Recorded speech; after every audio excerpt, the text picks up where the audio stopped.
Guys, what's going on? Hello and welcome to Cereal at Midnight. My name is Heath. I've got a fresh stack of sweet new releases to talk to you guys about in this episode. Let's just jump right into it. I'm going to kick it off with True Romance, which is a movie that I love, that's making a 4K format debut from Arrow Video. What is there to say? Like, it's some of these movies are so, like, I love them so much that they're hard to talk about. True Romance, written by Quentin Tarantino, directed by the great Tony Scott, with a cast, Christian Slater, greetings and salutations, Patricia Arquette at her absolute most gorgeous, Dennis Hopper, Val Kilmer, Gary Oldman, Brad Pitt, Christopher Walken. What an incredible cast. This is the kind of movie that I just don't think they're ever going to make again. I think that this was a magical time in Hollywood when they were looking for some new voices and they were looking for just all the stars lined up. I feel the same way about, I recently talked about Out of Sight. That's another movie that's like, we don't deserve that movie. True Romance is such a flippin' classic, and this is the limited edition version from Arrow. Future once the limited edition is gone, the hard box will, that's limited. The incredible book that comes with this is limited as well. This book has, here, I'll hold it up and you can look at it yourself, but Edgar Wright in 2012 wrote a, let's see, page 48. He wrote a eulogy, or he gave a eulogy for Tony Scott upon Tony Scott's passing, and that is here in this booklet, which is amazing. Tons of photos, tons of essays, looking at the movie 15 years, True Romance 15 years later by Mark Spitz, so that's a vintage piece. Look at Gary Oldman, you guys. This is just going to be a gush fest. There's a picture of Patricia, man. My favorite of the Arquettes, if I had to. There's a talented talented bunch of cats, but Patricia Arquette, man. Poster. Got the double-sided thing going on here, so we have the new artwork, but for my money, nothing touches the original poster art. That's just the fancy bells and whistles. Oh, there's more. We have lobby cards, miniature. Hey, what's our the big racket? Which we have. That's in the. Is that up here? The Rogue Cops. Can you guys see that? The Rogue Cops and Racketeers. Come on, box set from Arrow, the Italian crime movie box.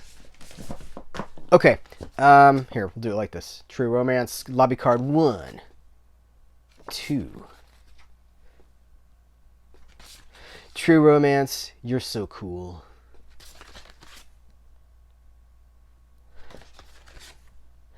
Okay, so the on-disc, first of all, we have reversible cover art. The other side of the art is this. The theatrical and the director's cut are included here. The director's cut is only 2 minutes longer than the theatrical. Debate, which one do you guys prefer? I do not always prefer director's cuts. I think in this case I do. But director's cuts can be too self-indulgent, and they can be... theatrical cuts are very pure in a lot of ways. I often like theatrical cuts, but I think I'm going to go with the director's cut here. 60-page perfect bound book. 2008 Maxim oral history of the movie. Edgar Wright's 2012 eulogy for Tony Scott. Double-sided poster. We've done all that. Both cuts have HDR, by the way. It looks great. Obviously, the movie's never looked better. Like, that's my 4K reviews. Of course. Some of these things are just given, right? You see a movie shot on 35mm, getting a 4K presentation, it's going to look the best that it's ever looked before. I did not notice any errors on this edition. I know Arrow has had some recent trouble with some mistakes happening at the authoring level. I didn't see anything, but goodness knows if there's anything out there, people are going to find it.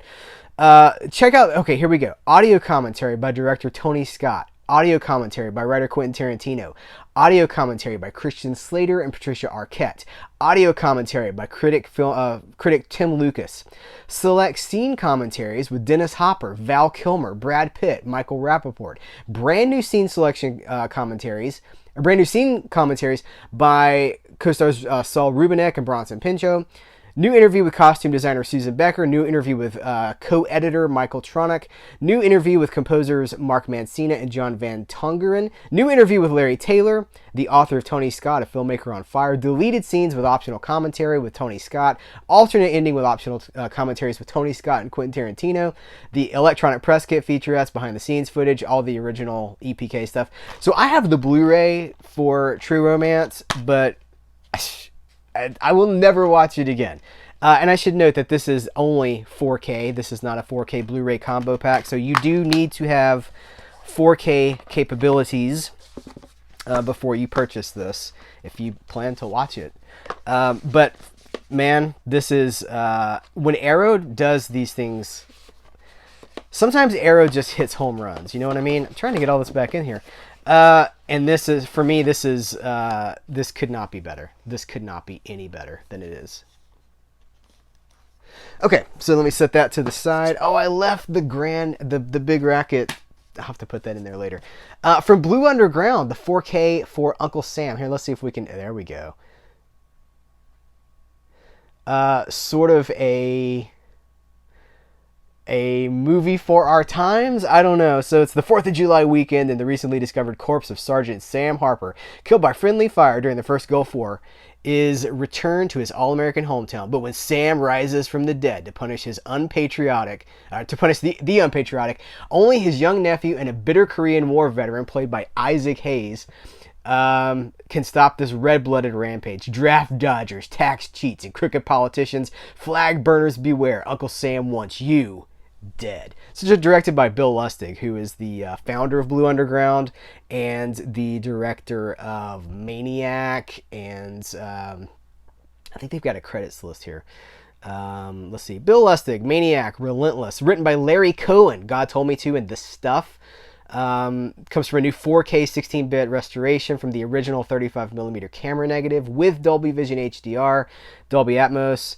We have audio commentary number 1 with William Lustig. Audio commentary. Oh, hold on. Audio commentary number 1 with William.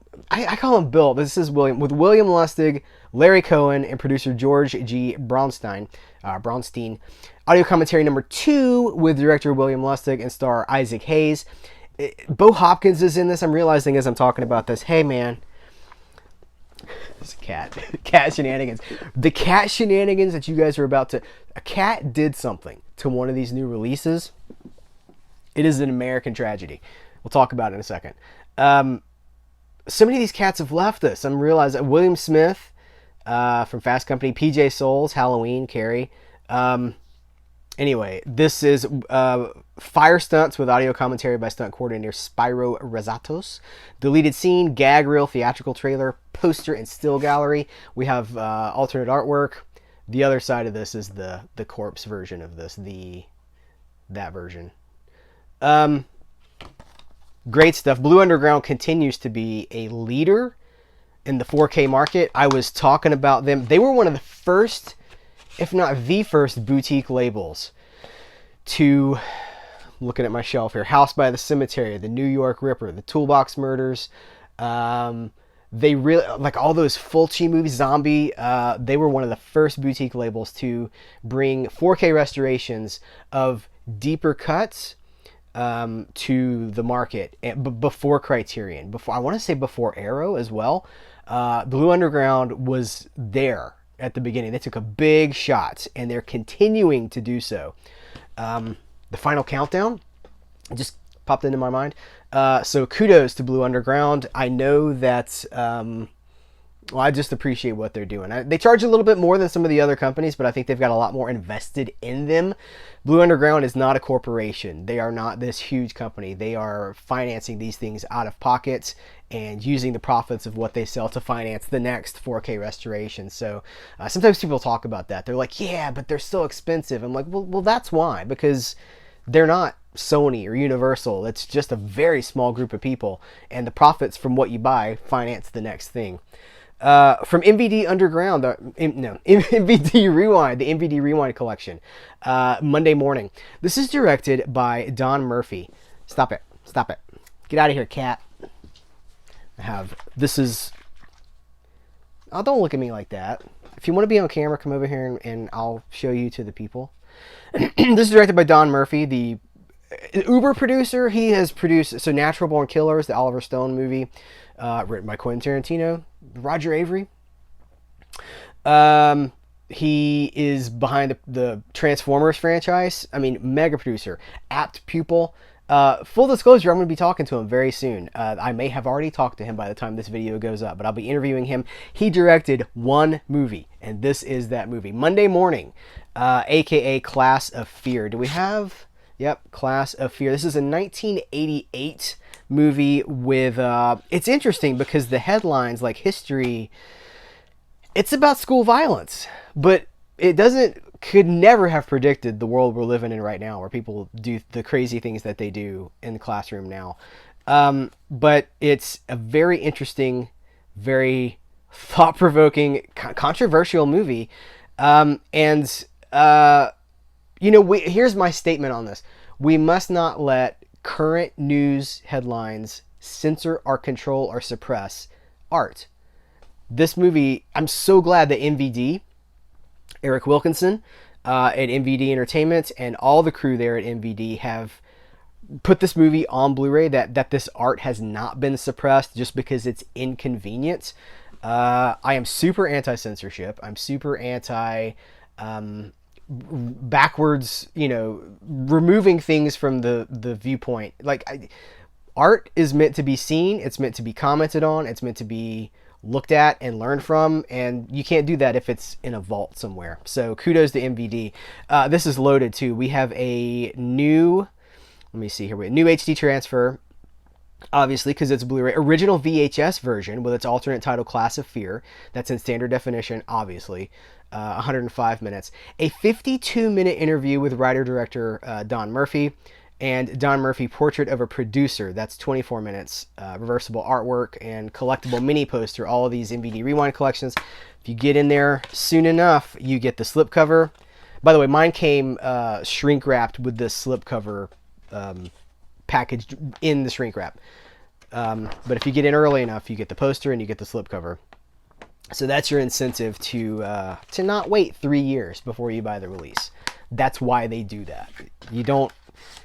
You want to encourage, if you're a boutique seller, you want to encourage an early purchase because it's how it's business, baby. Vampire's Kiss, MVD Rewind collection. This is awesome. This movie's crazy. This is Nicolas Cage as a vampire. Is he actually a vampire? I think that the movie has a statement. I think the movie I don't know that he is. I think he just kind of thinks that he is. But maybe that's open to debate. But it's one of the craziest Nicolas Cage performances. It's the one where he eats the cockroach and he's like this. I think it was the biggest Nicolas Cage performance up to that point, and maybe it remains that way. I don't know. He's done some big performances, but it's pretty big. Maria Conchita Alonso, Jennifer Beals, Elizabeth Ashley. So alternate artwork there. It does have the commentary with actor Nicolas Cage and director Robert Bierman. Photo gallery, original theatrical trailer, TV spots, collectible mini poster. Here, I'll show you the poster. Of course, the reversible artwork is it's that. What do you guys think about this movie? It's such a... This is one of the reasons that I love older movies more than modern movies. Now, humanity is wired to look back. We are wired to appreciate the past more than the present. But I just don't feel like there's that many risks being taken at Hollywood. We got, 38 Jurassic Park movies. We have 26 Halloween movies. They just franchise these things into the absolute grave. But I don't feel like there's a lot of risk. I don't feel like there's a lot of chances being taken on weird unconventional, maybe uncommercial things. Yeah, they pop up every now and then, but Vampire's Kiss, I don't see how this movie could ever get made today. And this is obviously, even today when we have digital video and you can just go get a digital camera and do all kinds of stuff and you can edit on your Mac. This is a movie shot on film in New York with, name actors and like, it's true romance. Let's go back to true romance. I just don't think these movies could happen today. And it makes me feel old. It makes me feel a little bit sad. Again, not that there's not cool things happening, because we're going to talk about the thing we're about to talk about in just a second is really cool. But there are so few chances being taken. And there are so many wonderful movies in history that blow me away. I mean, whether they're great or not, is Vampire's Kiss a great movie? I don't know, but it's interesting. And it brings things to the table that we've never seen in any other movie. Even now, never seen some of that stuff in a movie. Aliens, Clowns, and Geeks. This is from Richard Elfman, brother of Danny Elfman, the director of Forbidden Zone, the crazy cult movie from they shot it in the late 70s. It's 2019, I believe, is the date that this was released. It's just getting a Blu-ray from MVD. Again, MVD, who just put out Forbidden Zone, the director's cut, Richard Elfman's director's cut, which has been colorized and it's got some new special features on there. Bonkers movie in the best of ways. And he does his magic here again with Aliens, Clowns, and Geeks. This is not a politically correct movie by any stretch of the imagination. If you've seen Forbidden Zone, you know what you're getting into here. This is just a fever dream. It's also a love letter to Los Angeles. It's also a love letter to underground cult stuff. It's one of Vern Troyer. He played Mini-Me in the Austin Powers movies. I think it's his final role. If it's not his final role, it's one of his final roles. French Stewart is in this, basically doing an Artie Johnson. Very interesting from Laughing. It's sort of that. The whole role feels like that. Richard Elfman's son, Bodie Miller, is the protagonist of this. Jenna Elfman's husband, Bodie Elfman. Danny Elfman does the music, so there's lots of that like bum bum bum bum bum bum bum bum bum bum bum bum. Like Danny Elfman has a very specific thing that he does. He doesn't always do it. You see, like I don't hear a lot of it in the Doctor Strange and the Multiverse of Madness movie. Then he did the score for that, right? But when Danny Elfman's doing what Danny Elfman does, you're like, oh, that's Danny. It's like John Williams or and these great composers. They have such a distinct tone, and the music is such a part and parcel with the movie, the tone of the movie that just it's a carnival. It's literally just the carnival with aliens and clowns and geeks. And this guy, I mean, I don't even know how to describe the plot to you. This guy gets an obelisk in his butt. And it has the power to control... I don't even know how I could explain this to you. It's the craziest thing. There are some lower budget movies that don't work. They feel experimental, and you go into them with lowered expectations. This is obviously it's a lower budgeted movie, but it has so much...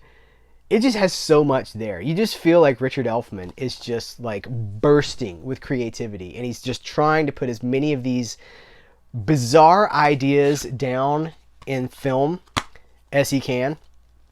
And it's a wild movie. It's fun. It's got a lot of Easter eggs for LA people. I'm supposed to talk to Richard Elfman pretty soon about Forbidden Zone and Aliens, Clowns, and Geeks, and I'm really excited about it because there's not a lot of people, again, there's just not a lot of people telling stories that, like, I don't think he cares if I like his movie or not. I think he wants us to, right? Like, I think he made it for people to watch and hopefully to enjoy, but it's not a compromise in any way, shape, or form. It's kind of like, this is what I'm doing. I hope you enjoy it, but if not, this is what I will do tomorrow as well. I have such respect for that, so stay tuned for that. From The Film Detective, let's talk about The Brain from Planet Eros. Crazy movie. If you guys remember Malcolm in the Middle, in the opening credits of Malcolm in the Middle, there was a clip of a guy like beating a brain with a baseball bat, sort of a thing. That's from this movie. Mystery Science Theater 3000. I think, did they do this? I think they did this movie. I can't remember. It's a great 1956 1957. Yeah, 1957. Directed by here. Now I got to switch back into like film critic mode here. It is. I'm looking for it's John Agar wearing silver. Okay, so the premise of the movie is this guy they go to this site. They're drawn to this site. They go to this site, and there's a giant brain there. It's a fugitive giant brain from Planet Eros, and he kind of takes over John Agar's body and makes him he gets real lusty. Apparently the brain is just real randy and bad behavior, and he has the silver eyes. If you guys remember the Star Trek episode with Gary Lockwood, where he has the silver eyes and he has all the mental powers, it's very like that came from this. I want to say, because obviously this was 1957 and Star Trek was the mid 60s, but it's got let me get back on track. It's got Joyce Meadows, Robert Fuller, directed by Nathan Duran. And Nathan Duran is an interesting character who was very seminal for a certain kind of movie. He did a lot of movies. You know what? This is the kind of thing I could talk about for 15 minutes, but here's the special feature. It's a very special introduction. Not the Same Brain by Planet Eros star Joyce Meadows. So that's David Schechter did that. It's Joyce Meadows, the actress from the movie, and she's like, it's kind of fourth wall breaking. She's kind of back in character. She's like, here's where I first experienced the brain, and she dresses up and she's puts on headphones and she's like, it came from over there. So they have fun with it. Full commentary track by historians Tom Weaver, David Schechter, Larry Blameyer, and actor Joyce Meadows. 2 featurettes from Ballyhoo of The Man Before the Brain, director Nathan Duran, and The Man Behind the Brain, The World of Nathan Duran. One of those is done by Justin Humphreys, talking with Justin Humphreys, and the other is C. Courtney Joyner, my friend C. Courtney Joyner, talking about Nathan Duran and the kind of movies that he made, and Attack of the 50-Foot Woman, and great stuff. Absolutely great stuff. Full color booklet with an original essay by author historian Tom Weaver. Let me show you that real quick. We have an ad for Fandor. And here's our booklet. From what I understand, you guys are really starting to catch on to the Film Detective and all the cool stuff that they're putting out. Good. They are saving so much of movie history. They're getting prints, licensed prints from the print owners. Some of the movies they release are public domain, but they are getting prints from the people that own them and doing wonderful restoration work. And I think the world of the Film Detective. I have a stack of Film Detective stuff around here somewhere, but I don't remember. I might have moved it. I did some reorganization recently, and I might have moved it. But they are a friend to the monster movie fan. And by the way, this is presented in 2 different aspect ratios. You can watch it in widescreen or in full frame, the 1:3:3. Because there's a lot of debate, like which version is the better version, which version is the pure version. Well, you get both. So, great stuff. From ClassicFlix, this is a huge deal. I almost dropped it. The 6th and final volume of the Little Rascals ClassicFlix restorations. See, here's the first 5 right here. And now we have the 6th and final volume. Now, these carry us up through the end of the Hal Roach era. All these are... ClassicFlix does a lot of stuff with Hal Roach properties. Hal Roach is the guy behind the Little Rascals, and actually the story is here. Hold this up. If you want to freeze frame that, go for it. But I'll be paraphrasing from the back of this. So basically, by 1935,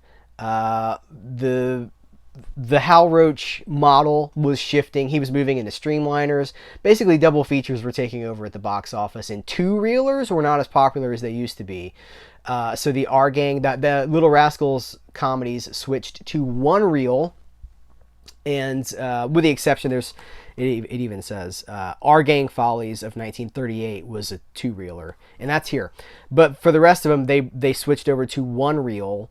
And then in 1938, I'm looking. I want to make sure I'm right here. 1938, after 2 additional years of cranking out classic comedies, Roach would sell the property to MGM, where the series would continue until 1944. So, yes, because I know that people that are following along and buying these, like, but the Little Rascals kept going, but not with Hal Roach at the helm. They went to MGM. These focus on Spanky, Alfalfa, Darla, Buckwheat, and Porky, but there's cameos from past Our Gang kids in here as well. They're great and they're funny. They're still, for me, this has been an education for me because I knew the Little Rascals, but I did not know the history of them. And of course, they had existed before these ClassicFlix restorations, where these start. There were silents. I believe the plans are to do some things with to restore some of those silents. And as soon as we have official word about that or something to talk about, we'll be talking about it here. But this has been a real education for me, learning the history of the Our Gang comedies and then following it through. And then also realizing how short of a time frame. Like, I thought this stuff went on for like 30 years, and they just used many different, like, it's the 5th generation of Our Gang. They went for a while, but the whole thing is kind of fascinating to me, and they look stunning, really stunning. They've gone back to the 35mm elements here, and remember, ClassicFlix did this. A studio did not do this. This has been done by ClassicFlix, and just like we were talking about earlier, the sales of each unit finance further restorations. So if a lot of you guys have told me that you were waiting on them all to be out to pick them up. I know that there's a box set coming at some point. There's been no announcement as far as like a date or a price or anything like that. Remember, what you buy finances future restorations. If you're waiting on that, that's not helping ClassicFlix, and it's not helping to restore these. We are financing the future with what we buy today. So this is the 6th and the final volume. You can get this at ClassicFlix.com. Beautiful package, beautiful presentation, funny shorts. They're uncensored, which is a huge deal because obviously we're living in a world where censorship is, as much as we talk about it, it's real. It's happening. Pop this disc off the hub there. The end of an era, you guys. The end of an era. But thank goodness for ClassicFlix. Here's the shorts. I'll hold this up. I'll get my finger out of the way here. I'll hold this up. You can freeze frame that, and I'm going to flip it over in just a second, too. Whoop. There's the rest of... And now you know the rest of the shorts. I'm Paul Harvey. Does anyone know that? Does anybody get this random Paul Harvey reference in this video? Does anybody know who I'm talking about? Let's switch gears here. This comes from Warner Brothers, and this is this is the one that was tarnished by a cat. So it's Scooby-Doo and Guess Who, the complete 2nd season. I don't know if it's going to show up on camera for you guys, but a cat barfed up a hairball on this, and it went through the plastic, and I was furious.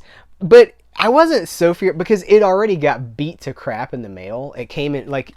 So many times I get these review materials and I'll open them up and it's just like cling, like stuff just falls out. I think 2 or 3 of the discs were off their hub. One of them has scratches. It got real beat up in the mail. So I'm going to go ahead and buy a copy of this. This is my review copy from Warner Brothers. By the way, Warner Brothers provided me with a free copy of Scooby-Doo and Guess Who, the complete 2nd season. The opinions expressed are my own. So I'll go ahead and probably buy another copy of this because I can't stand for this. But it's this show is amazing to me. This is a recent 2019 is I think when it started, maybe 2020. It's been out for a while. I think they only did 2 seasons. Have they done a 3rd season? I think it's just a 2-season show. But the premise is it's classic style Scooby-Doo adventures with a celebrity guest. Sometimes the celebrity guest is a Hanna-Barbera star, which is, I have the list here. This came with it's like the little press release here that they sent me with a list of every guest star. So if you don't want to know who some of these guest stars are, skip ahead for like a minute. But they're not all celebrities. The celebrities are so Kristen Shaw, Casey Musgraves. It's just like modern, like cool modern celebrities. Is not all like, Axl Rose is one of them, Jessica Biel, Sean Astin, Lucy Liu, Jason Sudeikis, Tim Gunn, which is hilarious to me, Macklemore, Sandy Duncan, Morgan Freeman. This is Morgan Freeman in an episode of Scooby-Doo. Get busy solving mysteries. I'll get busy dying. I believe it's safe to say I like Scooby-Doo right from the start. Here at Celebrity Guest, Dynamite and the Blue Falcon. That's one of those, like, it's not a celebrity, but it's a Hanna-Barbera celebrity, so I think that is the coolest. There's an episode, so I haven't watched all of these yet. I'm still discovering some of these. There's an episode where the celebrity guests are the voice actors that play the characters. So Frank Welker, Kate McCucci, Matthew Lillard. By the way, Matthew Lillard does a great Shaggy. And Gray Griffin. That is just hilarious to me. Alex Trebek, rest in peace. Billy D. Williams, Cher, Run from Run DMC. Reverend Run, Terry Bradshaw, Axl Rose. I said Axl Rose, right? So it's a 4-disc set. I'm trying to not to hold it up too much. I'll hold it up on the inside so you don't see like all that disgusting cat. It's a gift. It was a gift. It is a gift. Anyway, it's fun. The show for me is, it feels like it's for adults, but it's not. Like, it's not. You could watch it with kids, and I'm sure kids do watch it, but I feel like some of it just goes over their head. So I think it's a great show. It's great fun. I was trying to see, I don't think that there are any particular special features here. Are they telling me anything? I just want to make sure I'm covering all my bases here. Yeah. So yeah, it comes very you know what? My Hanna-Barbera videos have done very well on this channel. I've covered so many of the Diamond collections when those were coming out, and then Hanna-Barbera stuff on Blu-ray. Oh, by the way, let's talk about that. A lot of you guys are going to be like, why no Blu-ray? Just copy and paste it. Do you guys do that? Just copy and paste that all day long? Just, why no Blu-ray? Why no 4K? Why no Blu-ray? Why no 4K? Obviously, Scooby-Doo is going to sell more DVD units than Blu-ray units. DVD still outsells Blu-ray 3 to 4 to 1 usually. DVD's like 67% of the market most weeks. And that's why Scooby-Doo, people are not buying Scooby-Doo on Blu-ray as much as they're buying Scooby-Doo on DVD. And Warner Brothers knows they're going to sell a whole lot more of those on DVD than they're going to sell on Blu-ray. Maybe, if enough DVD copies do sell, then Warner Archive will step in and get the go-ahead to put that out on Blu-ray. But that will probably only happen if the sales of the DVD show them that it's going to be profitable to put it out on Blu-ray. They don't take chances with that stuff anymore. You notice most of this animation stuff, it's DVD only because that's what sells. And as much as we want to go like, well, but I want the Blu-ray. Well, but people don't buy the Blu-ray. You may, but most people don't. They buy the DVD. So actually, most people are streaming it, let's be honest. So they're streaming it. The DVD sale, it's honestly at this point, it's kind of a privilege that we do get to even buy a DVD. So as with everything, we vote for the releases of tomorrow with what we buy today. If you don't buy the DVD and you want a Blu-ray, you probably won't be getting a Blu-ray because there's been no message sent. Only thing that talks is the cash. You know what I'm saying? Cash talks, everything else walks.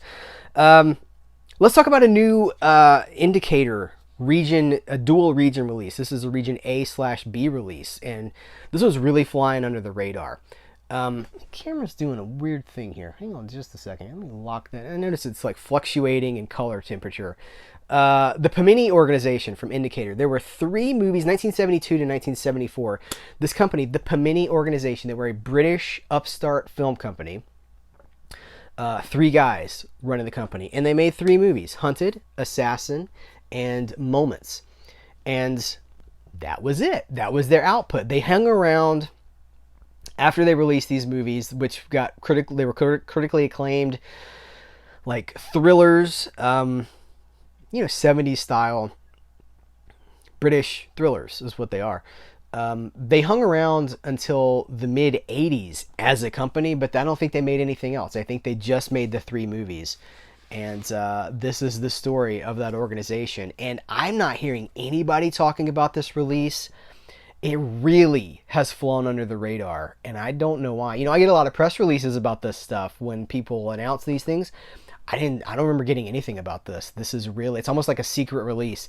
It's limited to 6,000 copies. I got like 3,034. But it's the 3 movies loaded with special features, not just about the movies, but about the Pamini organization itself. They've got the booklet here. You get a booklet. They're talking with your introduction to the Pamini organization, the birth of the Pamini organization with Peter Crane, who was one of the guys from the company. There's the 3 cats that started the company. and they're telling the story about how they, like, where this stuff came from. And huge book here. This is 80, how many pages is this? Edward Woodward's in one of these movies. I don't want to bury the Equalizer. Not Denzel and not Queen. Isn't there a Queen Latifah version of the Equalizer on television now? Because they just keep rebooting everything. Nothing's new anymore. But Edward Woodward, the original Equalizer, is in Hunted. So 4 reviews of these movies will show up on CerealAtMidnite.com. It's hard to talk and look at this book at the same time because I'm just like, oh. This shot appears at the beginning of the film without the shock moment transition described by Crane, presumably due to the excitation of the love scene as described below. Ooh. Try to find some more pictures to show you guys. Anyway, it's great stuff. It comes with these cards. I don't. Do we call these lobby cards? They're just art cards. Boom.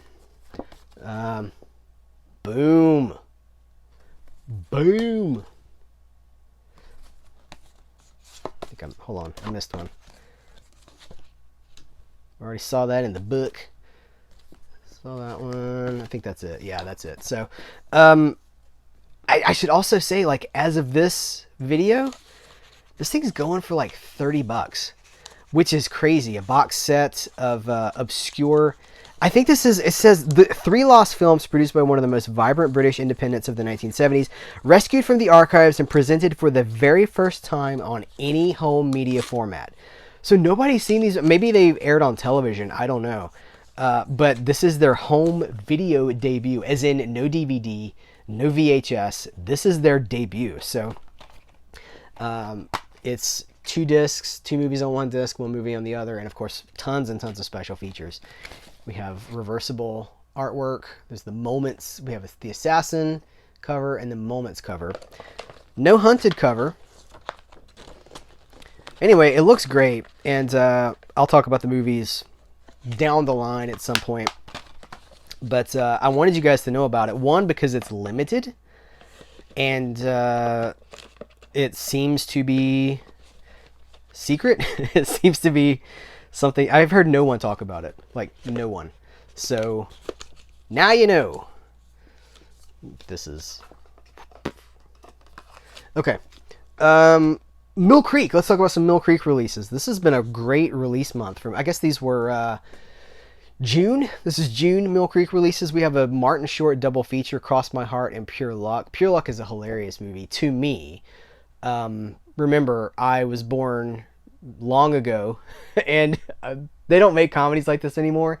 I think that comedy like this holds up, but I'm not sure, because we're in a post-Apatow world. I don't know if you grew up with just like outrageous hard R comedy. I don't know if like a guy being allergic to bees and then getting stung by bees and swelling. I don't know if that's funny to the youngins, but it sure is funny to me. My mom, we checked this out on VHS, and it's in 1992, I think is when this is, Pure Luck. It's 91 or 92. It's 91. We checked it out on VHS, and I just remember, that's a memory that I have, is my mom laughing so hard at Martin Short in this movie.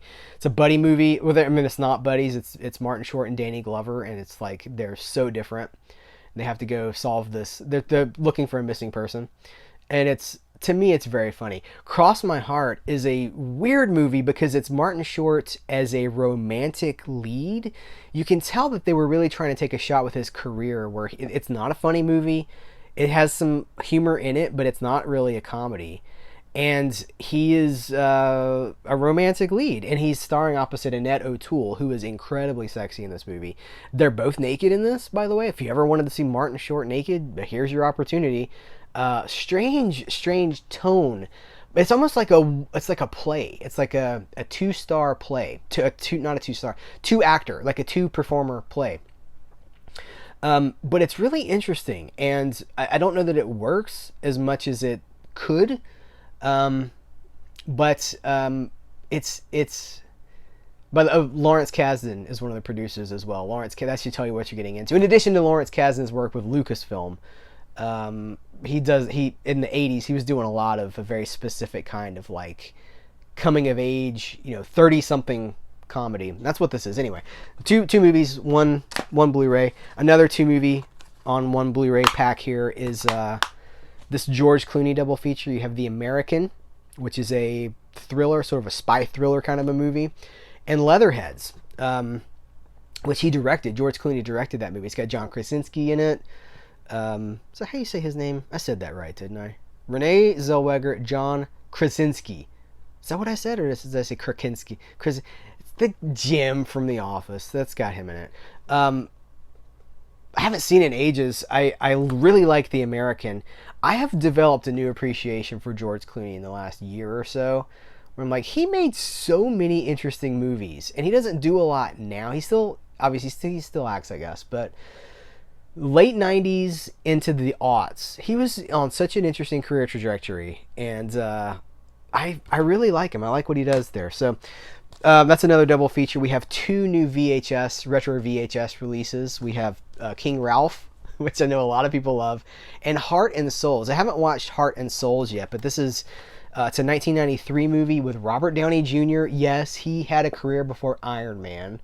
For those that don't, again, if there's some people who are watching this who are like 18, Robert Downey Jr. was acting in the 80s.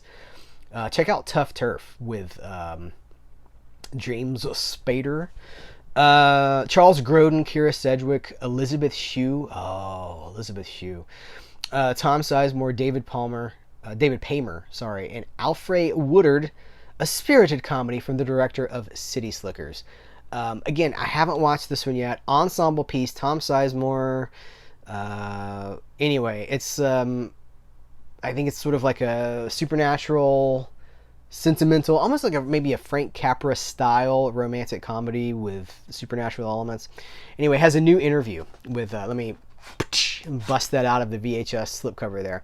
New interview with director Ron Underwood, screenwriter S.S. Wilson, and production designer John Muto. That is amazing.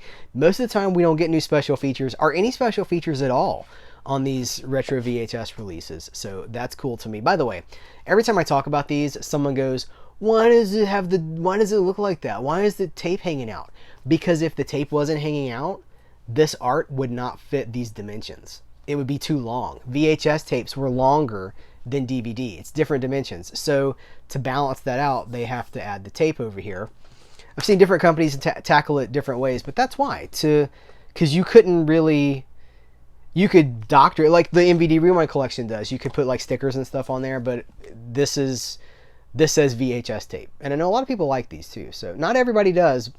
Goodness knows, not everybody does. But a lot of people do. And I think they're cool. I have the full collection. I should have pulled them, but actually it's huge. It's like a few dozen releases. So I like that one side is looks like maybe the tape art, and the other side is like the case art, and then you have like the tape art. But if you don't like it, just take it out. Just take it out, man. You don't have to do anything you don't want to do. You're in control. King Ralph, crazy movie. If you haven't seen it, it's a 90s classic. What year is this? 91, another 91 movie.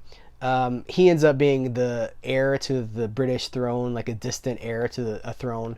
And it's John Goodman as the king with he's like a Las Vegas showman guy. And it's all the wackiness that premise promises. And I don't think there's any new special features here, no. But I know a lot of people love King Ralph, so I'm glad for everybody that gets to add that to their Blu-ray collection. Assault on Precinct 13 is getting a re-release from Mill Creek Entertainment. This had a Universal release. It's a Universal movie. This is the remake, of course. The Larry Fishburne, Ethan Hawke version from... What year did this come out? 2005. Obviously, I prefer the original, the John Carpenter original. You can't remake a John Carpenter movie and improve upon it. The man is perfect as it is. John Carpenter equals perfection. But it does exist, and it's got a cool cast. John Leguizamo, Maria Bello, Ja Rule, Drea De Matteo. I think we're seeing this more and more with these Mill Creek reissues, is that, in this case, Universal is not going to make their own version of this disc anymore. They're licensing it out to Mill Creek to keep it in print. I think that's the future. I think we should get used to that. I mean, these companies or studios are still releasing a lot of things themselves, but more and more I think we're going to see things like this get third-party distribution to keep it in print, which is good because the price is right. You know, they're like $10-12, and they stay in print. So this is the last one we're going to talk about here. This is a new movie. I think it's straight to disc, digital as well, probably. But I don't think this had theatrical distribution. It comes from a company called Decal, which I don't think I've ever reviewed anything from Decal before, but it's called Last Victim. The Last Victim. Ron Perlman plays a sheriff. It's a modern Western, sort of a neo-Western noir. There's been murder. Ali Larter, who it's great to see her again. How much do I want to tell you guys? I'll just read the back to you. In the stylized neo-Western thriller, a group of modern-day outlaws and their terrifying leader are pursued by a local sheriff played by Ron Perlman after committing a horrific crime in a desolate southwest town. So we're already noir Western. When a professor and her husband cross paths with the criminal, everyone is drawn into a spiral of violence and retribution where morality becomes ambiguous and survival is the only option. It's a really interesting movie. I'll do a full review soon. I'll write up a full review for this, but really all that you need to know is that it is classic Western storytelling, like really 50s are the golden era for Westerns. I love my 50s Westerns. It has the moral ambiguity and the violence of a 50s Western, but it is a modern movie, and it's great to see Ron Perlman in this kind of a role. I know he loves stuff like this, and it's just kind of amazing to me that this did not get big. Well, I was going to say it's amazing that it didn't get big theatrical distribution, given that it is Ron Perlman, and I think he still has a huge weight with movie audiences. He was Hellboy. Ron Perlman's amazing. But again, this is the kind of movie that it easily slips through the radar these days because it's just blockbuster franchise, bleh, just this vomit of franchise. Whether some of them are good, I'm not saying that they're not. I enjoy the Fast and the Furious movies. I enjoy the Jurassic Park movies. That's not my point. Those movies take the place. They take up the oxygen that movies like this need for distribution and to be seen, for people to even know that they're coming out. So this one I really wanted you to know about because I don't think a lot of people are talking about this, and Decal Releasing is not a company that I think a lot of people are aware of. I don't know what the availability for this is going to be. As far as, obviously it'll be available online. I don't know if you're going to be able to walk into Best Buy or Walmart and pick this up. So I'll put links in the description of this episode to where you can buy this stuff. If you want to click through and support Serial at Midnight with those links, you'll be getting cool stuff, and you'll also be supporting this channel for telling you about this stuff in the first place. But it's how do I want to say this? I want to support things like this. I want to send a vote that I do still want like grown-up movies with grown-up actors doing ambiguous, I just feel like we're getting further and further from morally ambiguous, complex storytelling, and it's just becoming movies for kids. It's always like movies for kids it's always been that. I grew up in the 80s, right? So like Back to the Future, like all that stuff was for kids too. But it just seems like we're only getting one thing now. And I want to champion and celebrate things like this and all the other stuff we talked about here. So remember, links in the description of this episode. Guys, thanks so much for making this. Was longer than I intended it to be, but I guess I had a lot to say. So thanks for hanging out with me. Take care. Until next time, I will catch you later.